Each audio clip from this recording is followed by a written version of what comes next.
Hola, ¿qué tal? Sean todos bienvenidos a ese espacio Entendiendo el Derecho, en el cual hacemos contenido de calidad con el propósito de agregar valor.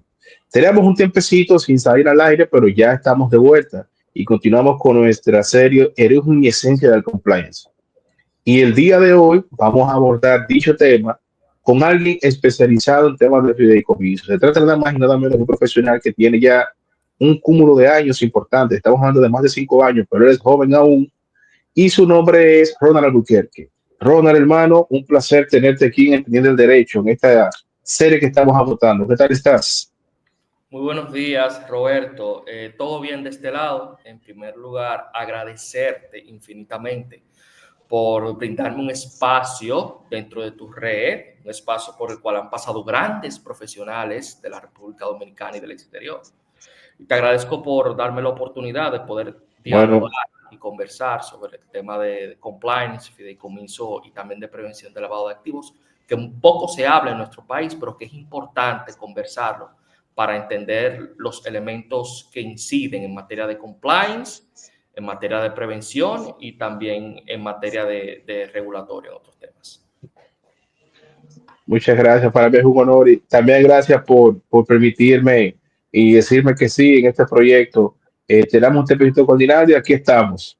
Ronald, tú mencionas para entrar en materia en la parte del compliance, prevención de lavado de activos y fideicomiso. Tú sabías, pensando así yo ahora, el tema del fideicomiso es uno de los menos mencionados en temas de compliance y de prevención de lavado de activos y financiamiento del terrorismo. Entonces, yo, yo sé que tú eres el experto aquí, pero yo voy a tomar atrevimiento de decir algo. Hay fideicomisos que, por ejemplo, sirven como ente supervisor a la Dirección General de Impuestos Internos y otros tienen a la Superintendencia de Banco. Entonces ahí abro la pregunta. ¿Cómo es que esté estructurado a nivel de regulación lo que es el fideicomiso en República Dominicana? Y también cómo es el rol de los entes supervisores en dicha materia, es decir, en PLAF, de cara a las fiduciarias que están legalmente constituidas en el país. Excelente pregunta. Mira, Roberto, para responder esa gran pregunta que me acabas de hacer, siempre me gusta comenzar desde el inicio de qué es el fideicomiso. Sé que tenemos muchos abogados que ven tus programas, tus videos, pero también quizás puede que existan otros que no lo son. Entonces, a mí me gusta siempre aterrizar estos temas para que los que son abogados y los que no lo entiendan de la manera más llana posible. ¿De acuerdo? Mira. El fideicomiso de la República Dominicana es una figura bastante nueva. Bastante nueva quiere decir que apenas tiene 30 años, porque surge con la promulgación de la ley 189-11, que es para el desarrollo del mercado hipotecario en primer lugar y luego el fideicomiso. ¿De acuerdo? Entonces, básicamente se constituye el fideicomiso en esa regulación, en la ley 189-11, para que sirva como motor destinado a impulsar el mercado hipotecario, el desarrollo del mercado hipotecario en la República Dominicana, y eso se da por el gran déficit habitacional que hay en nuestro país, específicamente para impulsar el desarrollo y la construcción de viviendas de bajo costo, ¿de acuerdo? Para que sea accesible a todos los dominicanos de escasos recursos. Mira, la ley 189-11 define el fideicomiso como un acto a través del cual una o varias personas a quienes se le llaman fideicomitentes transfieran bienes o derechos a otra persona que es llamada fiduciario para que este fiduciario lo administre según las instrucciones de los fideicomitentes en beneficio de personas llamadas beneficiarios, ¿de acuerdo? Es decir, que el fideicomiso es un contrato de confianza en el cual participan los fideicomitentes, los fideicomisarios o beneficiarios y un fiduciario, que es la persona que tiene el papel de administrar los bienes.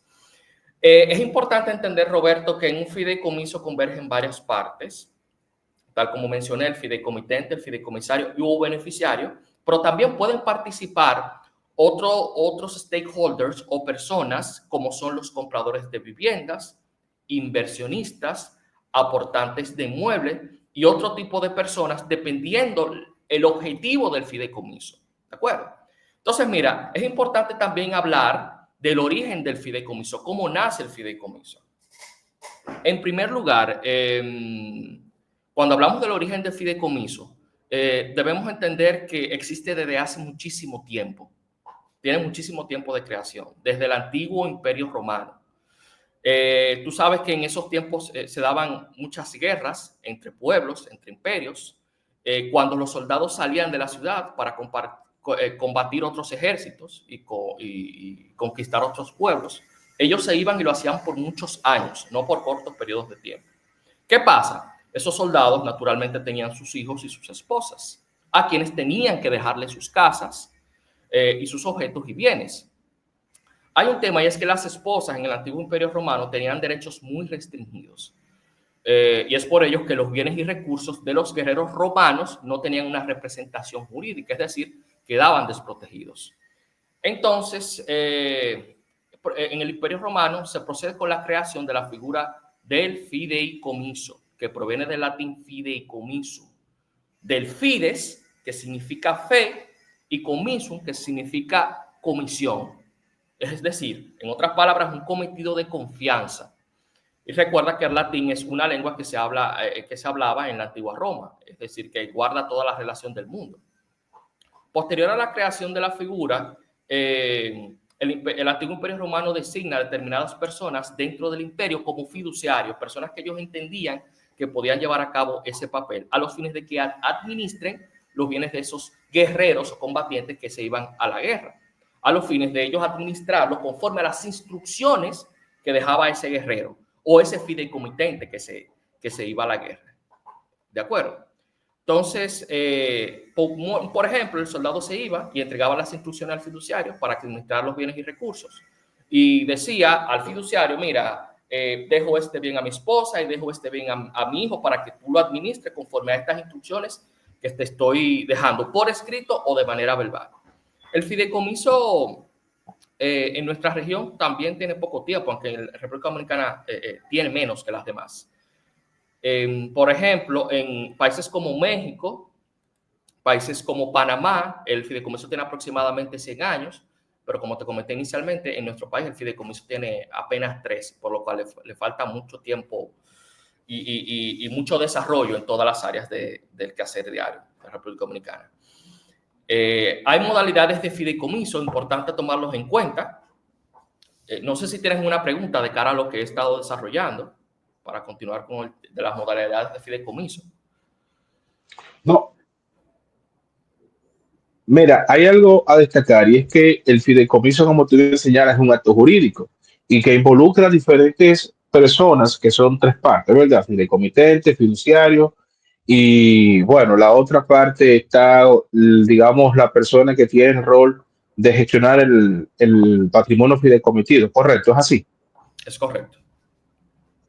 Entonces, en ese ejercicio, en ese rol, debe haber una estructura, sobre todo para la implementación de políticas de integridad, que van vinculadas a temas de compliance, este, a nivel general y, lógicamente, prevención del lavado de activos y financiamiento del terrorismo, que ha sido el de gran énfasis e implementación. Entonces, vemos que, por un lado, hay fideicomisos que son regidos o regulados por la DGI, otros por la Superintendencia de Banco, y me gustaría saber ahí si existe alguna incidencia de consideración de fideicomiso de cara a las exigencias que tiene en las obligaciones de la ley 155-17, en virtud de que dicha ley, aunque si bien es cierto, los establece como sujeto obligado, pero sabemos que en la teoría a veces hay cosas que contrastan con la práctica.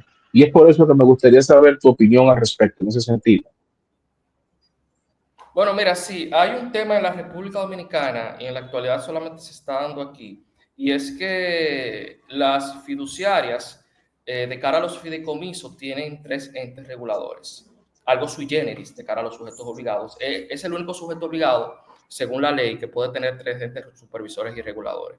Y esto depende de lo siguiente. Tenemos la Superintendencia de Banco, que regula y supervisa a las fiduciarias que tienen como matriz una entidad de intermediación financiera o cuando estas fiduciarias prestan sus servicios a una entidad de intermediación financiera. Ese es el primer caso de las fiduciarias reguladas y supervisadas por la Superdebanco. Luego tenemos a la Superintendencia del Mercado de Valores, que supervisa y regula a las fiduciarias que administran fideicomisos de oferta pública ya que los fideicomisos de oferta pública están vinculados a inversionistas, que son quienes adquieren participación en esos fideicomisos, por lo cual también participan puestos de bolsas y otros tipos de stakeholders del mercado de valores. Y tenemos finalmente a la Dirección General de Impuestos Internos, quien supervisa y regula a todas las fiduciarias que no están bajo la regulación de la Superintendencia de Banco, pero sí podrían estar bajo la supervisión y regulación de la Superintendencia del Mercado de Valores. ¿Qué quiero decir con esto? Bueno, yo puedo tener una fiduciaria que no tenga como matriz una entidad de intermediación financiera y que no preste sus servicios de administración de fideicomiso a una entidad de intermediación financiera, pero que sí administre fideicomisos de oferta pública, y esto la hace automáticamente una fiduciaria supervisada y regulada por la Dirección General de Impuestos Internos y también por la Superintendencia del Mercado de Valores. Y también puede estar una fiduciaria que sea administrada por la Superintendencia de Bancos y a su vez también por la Superintendencia del Mercado de Valores. Lo que se pretende en una posible modificación a la ley 189.11 es que las fiduciarias tengan un supervisor único y se espera que sea la Superintendencia de Banco por su capacidad técnica y operativa en materia de supervisión y conocimientos en el ámbito de los fideicomisos, ¿de acuerdo? Entonces, también en ese sentido, en cuanto a la regulación sectorial que aplica a esas fiduciarias con esas características, hay ciertas diferencias importantes, porque por ejemplo tenemos la Superintendencia de Bancos con la actual circular 00318, que es el instructivo de prevención que aplica a las fiduciarias bajo su regulación y supervisión, y también tenemos la circular 00522, que es que es el instructivo de debida diligencia, el cual también aplica a ese tipo de fiduciarias. Entonces tenemos la 00318, instructivo de prevención, 00522, instructivo de debida diligencia. Entonces, entre las diferencias importantes está en que el instructivo de debida diligencia, naturalmente como debe establecerlo, tiene una sección que se refiere a las pautas de la debida diligencia y segmenta los tipos de debida diligencia por niveles de riesgo. Riesgo bajo, riesgo medio y riesgo alto.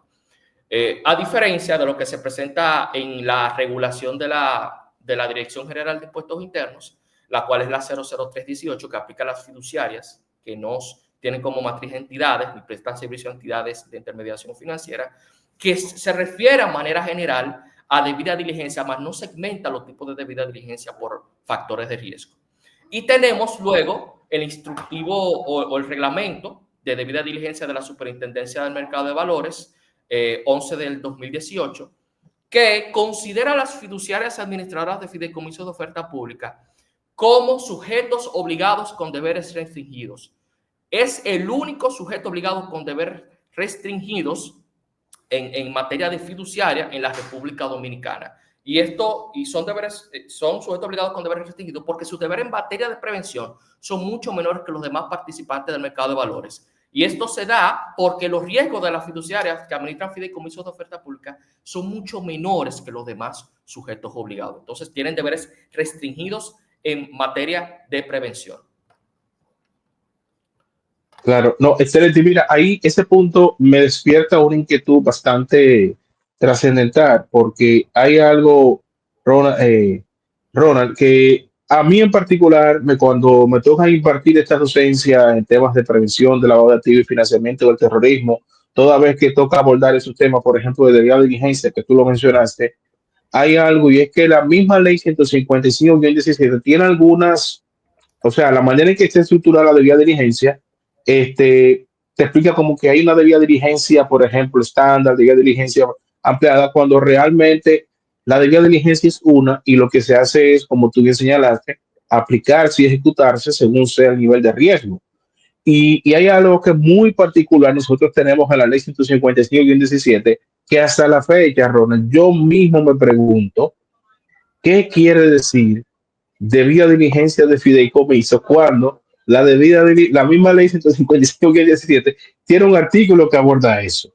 Y te deja esa pregunta ahí, pero también a decir que en el caso de las, digamos así, de las exigencias propiamente de los fideicomisos, creo que estoy de acuerdo contigo en que lo más factible es que sea por la superintendencia de banco. Y mira que cosa tan especial, porque justamente ese reglamento de la 005-22 marcó una diferencia muy notable que de hecho yo en particular reconozco que es un gran avance en temas para el sector financiero. Pero, o sea, no es lo mismo una fiduciaria, aunque la misma trabaje con asuntos vinculados al sistema monetario y financiero, a una entidad de intermediación financiera, digas un banco, porque son estructuras distintas y son fideicomisos. O sea, los fideicomisos, me voy más lejos. Los fideicomisos, por ejemplo, permiten crear una garantía de bienes muebles e inmuebles juntos y eso no es permitido, por ejemplo, en el comercio tradicional de un banco. En un banco uno puede solicitar un préstamo hipotecario, que es de un préstamo en el cual un inmueble se pone garantía, pero más nada. Igual cuando es inmobiliario, un vehículo o alguna otra cosa mueble, se pone ya. Pero, por ejemplo, en temas de fideicomisos, hasta mucho más complejo realizar debida diligencia. Y ahí yo creo que hay un punto que sería bueno tener tu opinión, tu valoración al respecto, tanto de este tema que mencioné como el primero, cuando hablo del artículo de la ley que establece, no recuerdo el número, si mal hago el número, pero hay un artículo que dice debida diligencia de fideicomiso. Lo dejo ahí en tus manos, hermano. Claro, mira, el fideicomiso como patrimonio autónomo es una estructura compleja, porque participa el fideicomitente, participa el fideicomisario o beneficiario.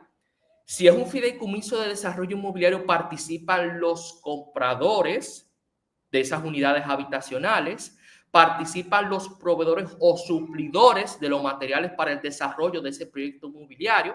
Eso es si es un fideicomiso de desarrollo inmobiliario.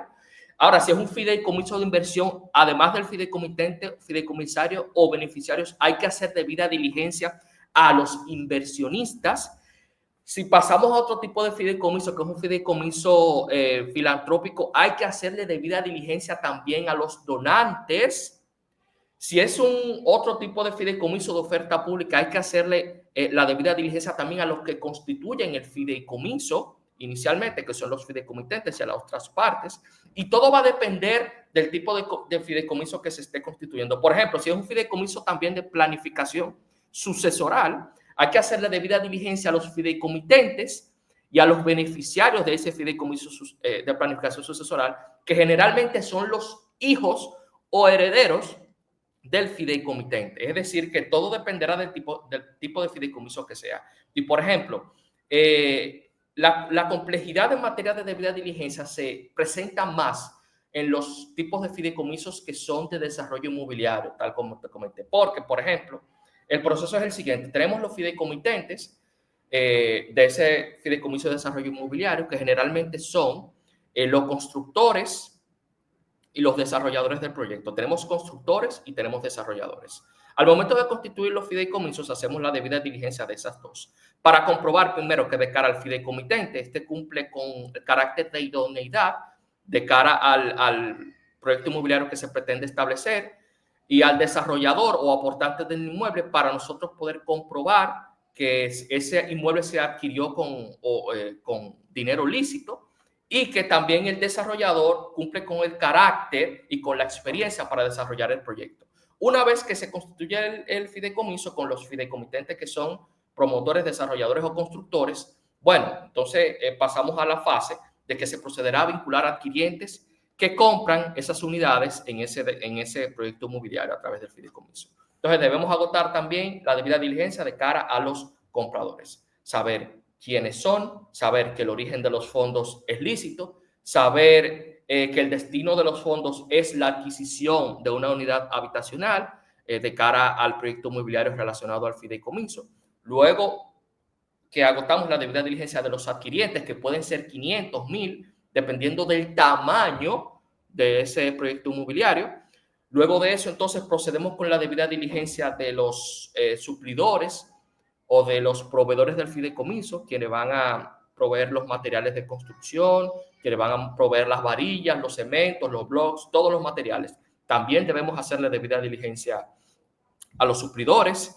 Si tenemos otro relacionado al fideicomiso que va a tener algún tipo de incidencia, si después de un año de constituir el fideicomiso aparece una persona que va a fungir como inversionista, también debemos hacerle debida diligencia para nosotros comprobar que el origen del dinero es lícito y para también constatar que la idoneidad de ese inversionista hace sentido con el desarrollo del proyecto inmobiliario. Y bueno, mira, la debida diligencia de cara a los fideicomisos no es sencilla porque dependerá de muchos elementos, de la estructura y diseño del fideicomiso, de la cantidad de participantes que estén en ese fideicomiso y de la complejidad de la estructura también y de las inversiones y del mismo desarrollo del proyecto. O sea, que es un tema ahí sí un poquito complejo. Y además de nosotros conocer a las partes del fideicomiso, debemos entender quiénes son, entender e identificar quiénes son los beneficiarios finales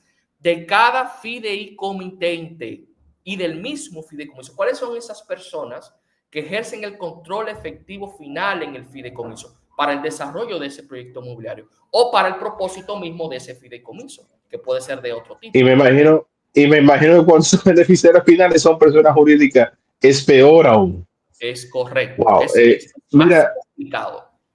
yo no soy un experto, o sea, conozco, pero digamos así, en buen dominicano, por arribita, los temas de los fideicomisos, pero yo sé que son bastante complejos. Ronald, hay una pregunta que a mí me hacen a nivel general personas, y es sobre la lista ONU, esa parte de la debida diligencia, los procesos de congelamiento también. Y tengo que hacerte la tía obligatoriamente, y con eso quitarte, te tirando al medio. La parte de cuando un cliente, por ejemplo, o potencial cliente o relacionado comercial es positivo, digamos, en la lista 1. ¿Existe el mecanismo para promover congelamiento, sea, por ejemplo, a través de fondos que pudieran, digamos, ser parte a través de entidades financieras o existe algún mecanismo? Dije ese, pero la pregunta es abierta. ¿Si existe algún mecanismo de poder hacer posible que en caso de positivo lista ONU se establezca un congelamiento y por otro lado, si existe alguna tradición en la práctica de fideicomiso de que cuando una persona es positivo en lista OFA o alguna otra que no sea la ONU, se limita la relación comercial? Súper interesante tu pregunta y es una cuestionante que hemos comunicado a los entes reguladores y también a otras autoridades competentes como la Procuraduría, porque en la actualidad no hay un proceso establecido para la fiduciaria de cara a temas de congelamiento. Y es un tema preocupante porque tú sabes que todos los aportes que se hacen, tanto por los fideicomitentes como por las demás partes que confluyen en el fideicomiso, por ejemplo, compradores, yacen en un patrimonio fideicomitido, todos los fondos en ese patrimonio autónomo que es el fideicomiso.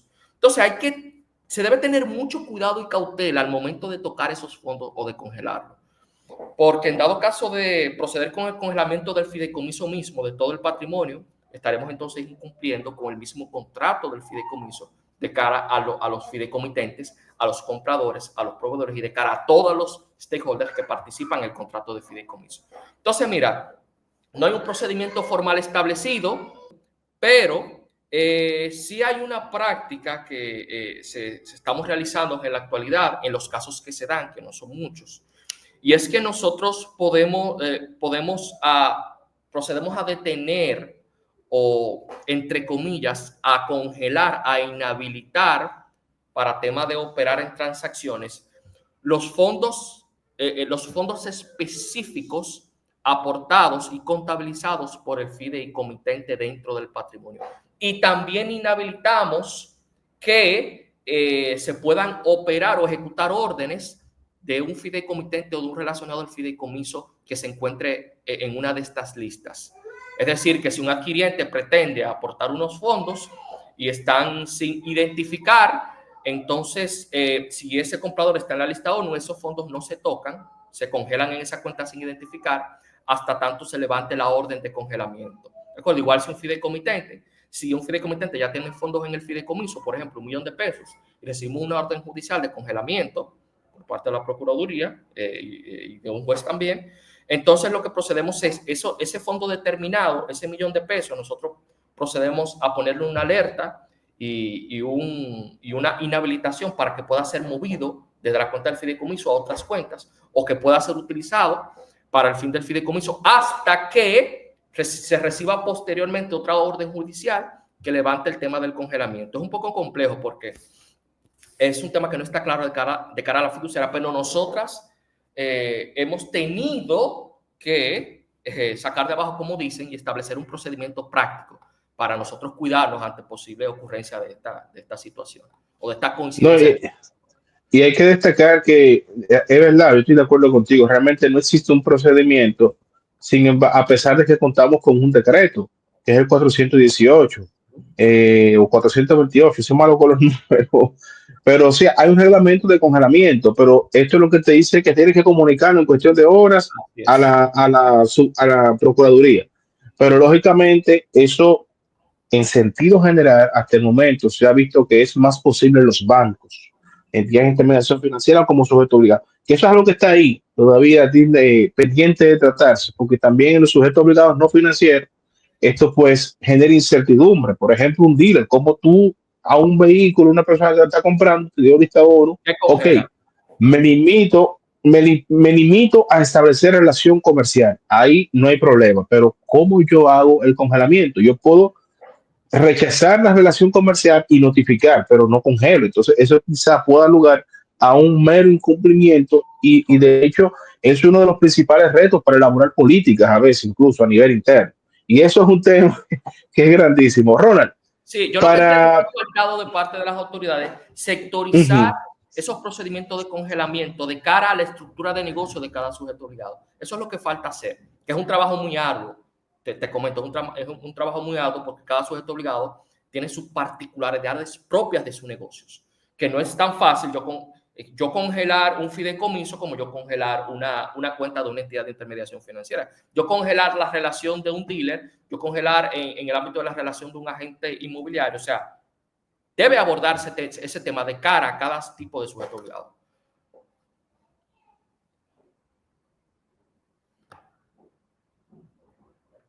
Realmente sí. Ronald, para cerrar una última pregunta, que es también muy importante en temas de compliance y también va de la mano esa importancia para la prevención del lavado de activos y financiamiento del terrorismo. ¿Cómo funcionan las auditorías en este? Sabemos que hay sectores, sobre todo los no financieros, donde se puede hacer mediante un profesional independiente. En el caso de los sectores financieros, tenemos los casos de los bancos, las instituciones también que trabajan en el sector valores, ameritan ciertos requisitos y ser depuradas, ser examinadas, al menos en auditoría externa, a través de diferentes, digamos, sociedades comerciales que están o que cumplen con ciertos requisitos y ciertos estándares, pero en el caso del fideicomiso entiendo que hay un escenario especial, porque hay fideicomisos que son regulados por el ente regulador del sector no financiero y también por el del sector financiero. Y creo que eso es un tema que es bastante interesante y sería bueno tener tu valoración para así ser, digamos, de cultura general y conocimiento para interesados en temas de compliance.